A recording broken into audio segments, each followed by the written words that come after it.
So good afternoon. I'm with Tai. We are right here at the Ghana Academy of Science and Art. Okay, madam. So how are you already enjoying the program? Oh, I think it's great. It's my first time coming to this conference and my first time in Ghana, so it's perfect. Yeah. So can I know your reason for being here right now? Yeah, sure. So I'm in artist management and I'm based in the Middle East, but we do a lot of work with like North Africa, and I wanted to expand my experience and knowledge on the whole African region. So I wanted to come out, and I'm a big fan of Afro beats and African music. I've got African heritage, so it's just been a great experience for me to come in. Right, so you heard it all from Tenny. She says it's been a great experience right here at the ACCES conference for music. Thank you so much, madam, for interacting with us. Okay, so I'm here with Coach Freeman, right? Yes, I'm Coach Freeman. I'm voice coach to all the stars, you know. So basically. Wow, voice coach to all the stars. Wow, amazing. I'm so glad to have you right here. Thank you. Okay, so ACCES, do you think ACCES is really going to help promote the music industry in Ghana? I think it's working. If you look around, you see there's a whole lot of networking happening right now, and people from all over the continent came. Nigeria, Egypt. I'm seeing people from South Africa. I've talked to people from all across the continent. I think it's good. We should have more of this. Yes. And how do you think the government is putting measures in place to promote the music industry? I don't know what the government is doing. If you ask me, I don't know. I hope they're doing something. I hope there's a plan. But if this is a private initiative, it's a good, very, very good initiative. Very, very good. Yes. Any advice to the upcoming artists? Know your material, know your industry, know your voice, and know your audience. So you heard it all from the coach for all the stars in the country. He said, know your industry and know your music. For instance, I'm going to do this time we talked about called Tagomba.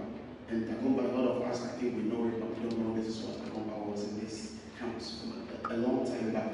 So, we're going to do this in E, Professor, he does it in F.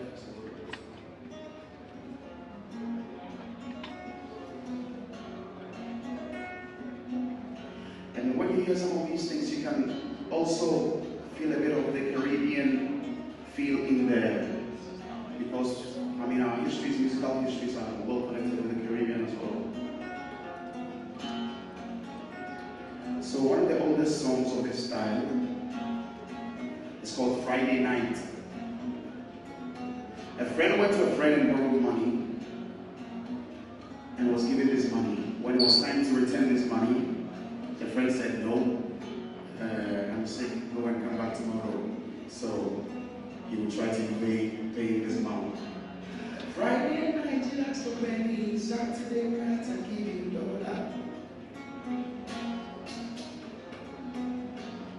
Friday night, you ask for penny. Saturday night, I give you $1. When I come, you say you sing. When I go, you say you will. When I come, you say you sing. And when I go, you say you will. Today, I wait for me and you. We're gonna find champion. And then several years after, this song became like this. If you know how to sing it, it's somebody. Shoulder, shoulder, shoulder, shoulder, shoulder, shoulder,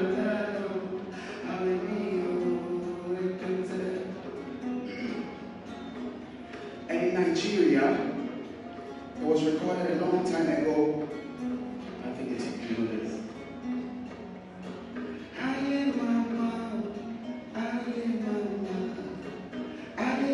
mama, by one musician called Colonel Rex Wilson.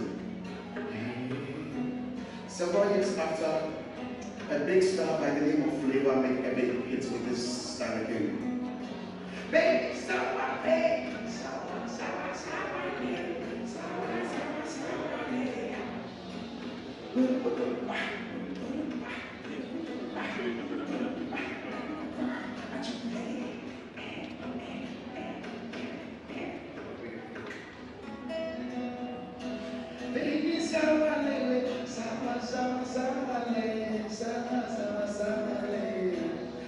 me go tell mommy, oh, don't tell me bye-bye. Say me, oh, baby, wanna baby.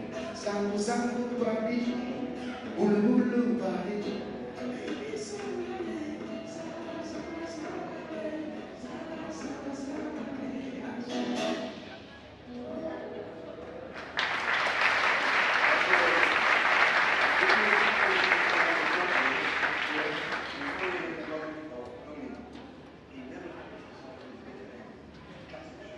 I think a country that doesn't know its own history, I'm not even talking about music now, I'm talking about history generally, is absolutely doomed.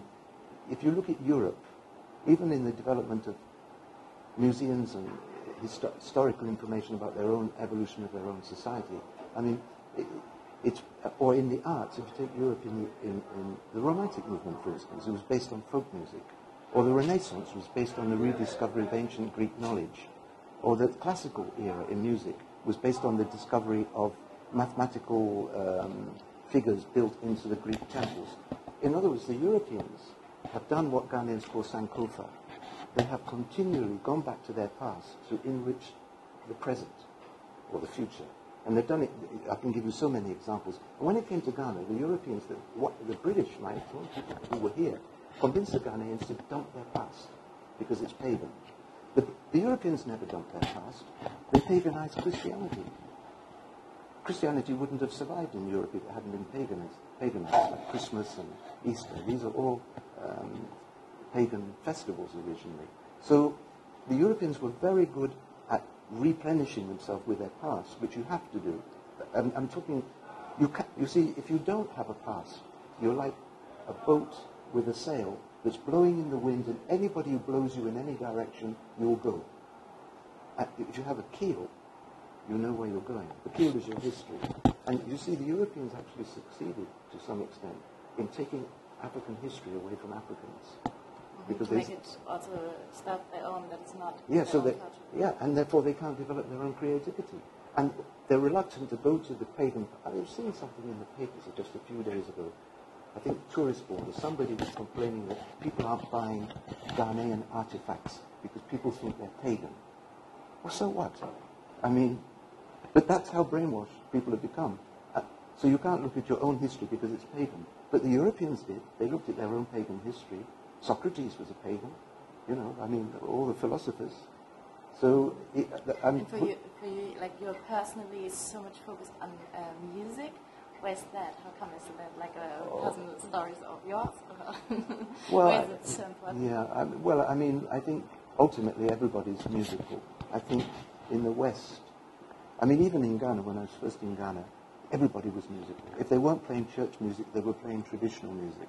This is disappearing as we turn into consumers.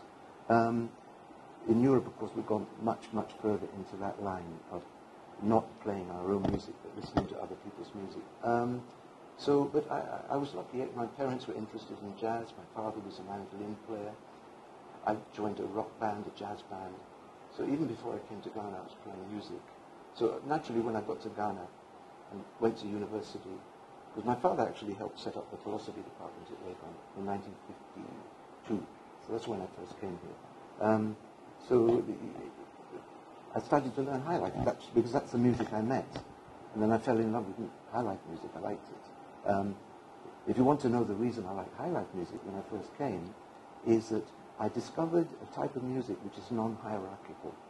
You see, if you take African drumming, all the drum beats are equal. Even if you have a master drummer, he doesn't dominate the show. In West, what we do is we've got a culture of big heads or virtuosos or superstars, and everybody's in the hierarchy. So in a rock band, I was the rhythm guitarist, but there was a lead guitarist, and then there was the superstar, the singer. And I felt it didn't suit my anarchistic life or soul or whatever. So when I came to Ghana, I was lucky that the first bands I played with were guitar bands. And the guitar bands have simply taken the philosophy of drumming and transferred it to guitars. So all the guitars played different voices. When I was in the first bands I played with, like Jaguar Jokers, I said, "Where's the lead guitarist?" They said, "They don't know anything about lead guitars. You just add your voice." So that was what I was very happy about when I got to Ghana. Of course, it's changed now. because all the musicians have become individualistic, narcissistic superstars with no bands. One man thousand, we call them in Ghana. They do everything. So this is why I was so much against live music disappearing. Because if you don't have a band, who do you have? You're just an individual. There's probably also for my evolution, I would say becoming Ethia, I had to be Jane, and I had to be the girl that was in Ethia Jane. Now, during that time, we were making a lot of pop music because we were fresh and young, and I just come from a whole reality show, which was very involving because the whole country was basically involved in that reality show. Now, coming out as that, I realized that my voice was very different from everybody else. I wanted to be myself as much as I could be. When you listen to Aruna J on Girl, even though there's a lot of soul on it, there's a lot of pop on it also, because we did songs with us from Ghana, Blue City, from us from Nigeria. This is very fun for us because we were young and we were ready and hungry. And it was very exciting for me. I had grown up in the film industry, but becoming a musician was very, I would say, I was really just passing by, and it just caught me. Even though I had always sung, ever since I was a child, I was always a church girl. So from Stars of the Future to becoming James, becoming Ethia, I think my evolution was very distinct for me because of the sound that I wanted to bring out. Now, between Destiny and A Moment's Notice, you would realize that there's a very vast difference. So, for my music, I always like to beat those lessons, but also be able to communicate with the crowd as much as possible that I can. Because the people that love my music as Jay, and the people that love my music as Ethia. So, the balance is always magical for me. But I will always maintain to be that soulful girl. If you hear my sound, you notice that whatever it is that you use, how I feel for whatever kind of genre, you always hear the soul, and I think that's deep down, that's who I am. That's incredible. So I mean, dropping back. Yeah, I think I will answer this question forever as long as I can see it on platforms, because there's people who know Batman and that whole band that Batman came with. I like to see this video on Instagram. Sorry to cut you. There's this guy who's on family, and that's what happens. He says he doesn't care about things, something. What he knows, they're going to do. It's Batman. Yes. Yeah, that's what the guy said, Batman. So there's people who are real Batman fans who would not let go of Batman. So Samini has come, but they are still Batman fans. And I'm with you, my Batman. I, got a wake-up call when I traveled to London for the first time in 2004 with my first album. And this kid was introduced to me because I was apparently making love my music. But every child bounces to every good beat. So that thing that people were doing, like, oh, he's your best fan, you say, get out of here, that baby loves every beat. Okay? So now that baby apparently loved Batman and the late night blind song. That baby liked the song. So he was like more like a child, a day nursery girl. So loves my music. Now Batman is in the house. Oh my god, the child is excited. Fine, they play music on YouTube. And child comes and posts me.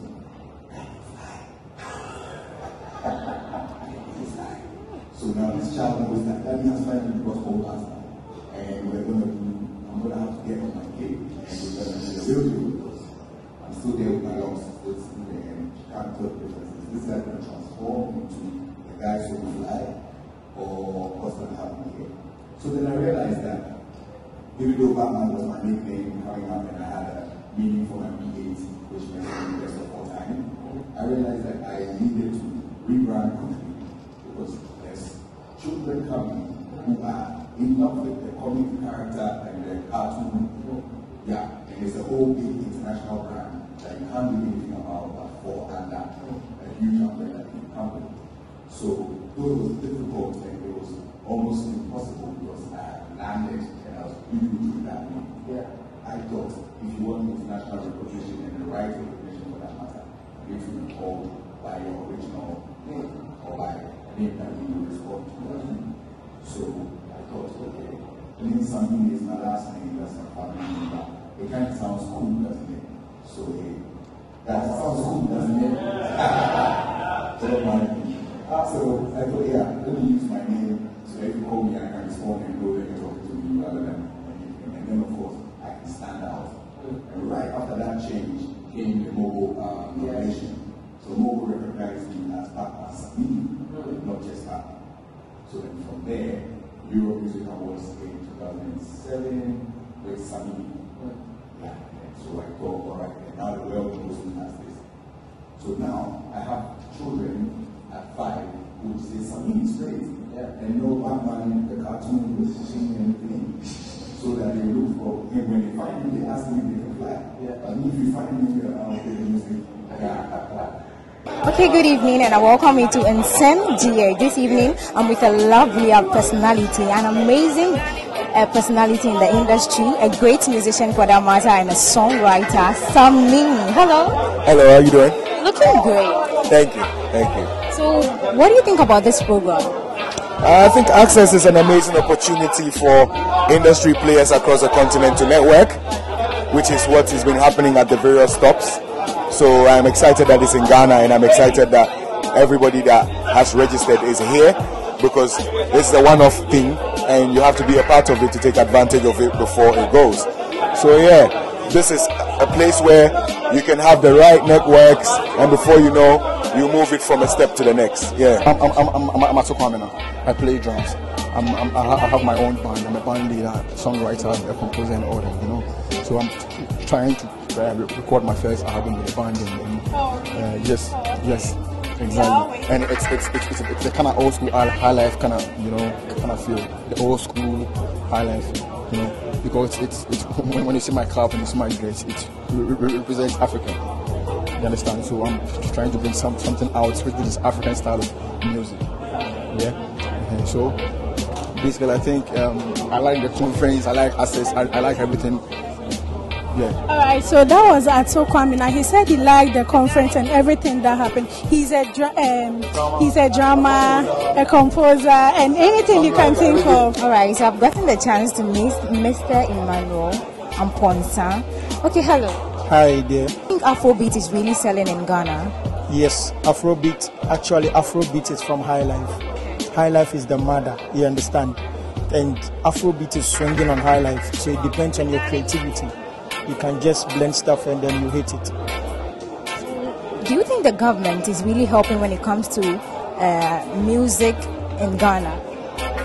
For me, yes, because every year we hear of allocation of X amount to the music and creative arts industry, but those at the helm of affairs is doing a great disservice to the nation, you understand? Because every time we hear we've given X amount to them and we don't see anything. If you could even do your background checks, there's nothing to write home about, you understand? The government is actually doing its best, but those at the helm of affairs is doing a great disservice. There should be some serious pragmatic measures. Okay, so thank you very much. What's some of the advice you can give to the upcoming Afrobeat artists? Like, they should stick to the real elements. See, because the High Life has its core elements that makes it the. Can you give us some of those elements? With High Life band, if probably you have to get 2 guitars, and with how you even play the music, it's different from this contemporary stuff. You have to stick to how you play the chords and how you play the guitars and the horn sessions and the kind of drum patterns you play makes it High Life. So they have to go back and learn from the E.T. Mensens, the Ramblers, the Bocheles, the Ambules, and get it well, so that they can produce good music outside there. Because those out there, the white people, they don't want any music apart from High Life. So when you talk about Ghana, it's High Life, they know.